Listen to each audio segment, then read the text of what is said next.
जय हिंद बच्चों। तो आज हम ये क्वेश्चन सॉल्व करेंगे जो कि जेई मेन 2023 में आया था। And this question is from EMI।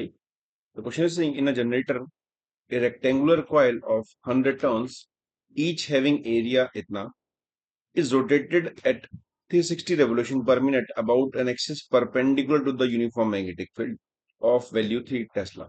The maximum value of induced EMF कितना होगा? तो एक्चुअली रीजन में मैग्नेटिक फील्ड परपेंडिकुलर है कुछ, और रेक्टेंगुलर कॉइल है, इसमें कुछ 100 टर्न्स है, वो घूम रहा है about an axis perpendicular to the uniform field, मतलब फील्ड के परपेंडिकुलर, मतलब लेट्स सपोज ये एक्सिस है, एक्सिस मान लेते हैं वाई में और फील्ड जेड में, तो परपेंडिकुलर है, कोई दिक्कत नहीं है, ऐसे कुछ घूम रहा है वो।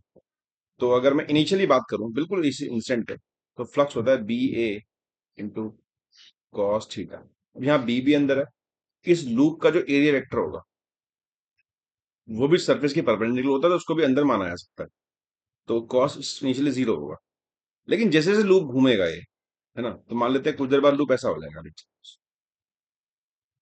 एंगल इस लूप का एरिया वेक्टर इधर आ जाएगा और बी अंदर की तरफ है, तो अब एंगल हो जाएगा 90 डिग्री। तो एंगल बदल रहा है। एंगल बदला है कैसे? वो घूम रहा है,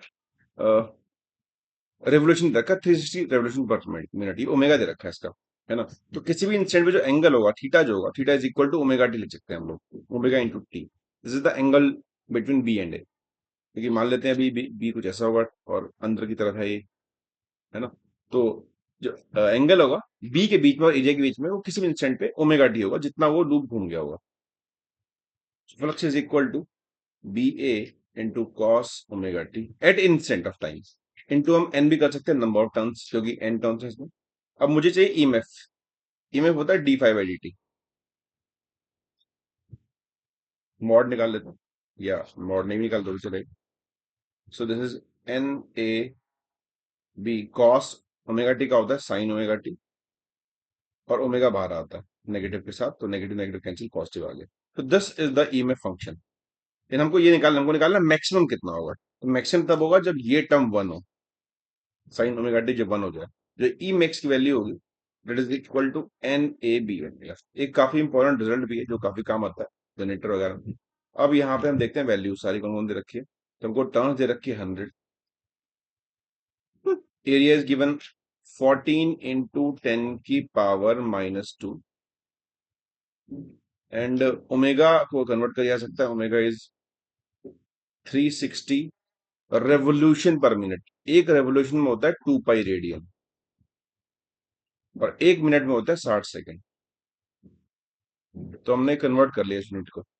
सो दिस 60 से कट गया 6, तो ये आ गया 125, 12 पाई रेडियन पर सेकेंड। तो हमने इसको ऐसा ही कन्वर्ट कर लिया। तो this is 12 pi into field की वैल्यू कितनी है, फील्ड की वैल्यू है 3। तो इन सबको हमें सॉल्व करना होगा।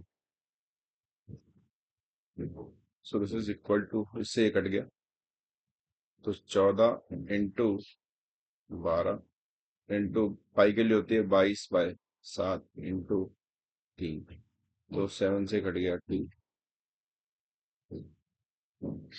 तो 36। कैलकुलेट करते हैं इसको एक बार। 2 इंटू 12 इंटू 22 इंटू 3, तो this is equal two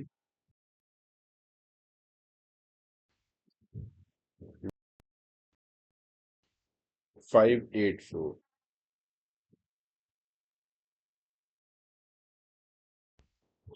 volts is the correct answer. तो ये इसका आंसर हो जाएगा।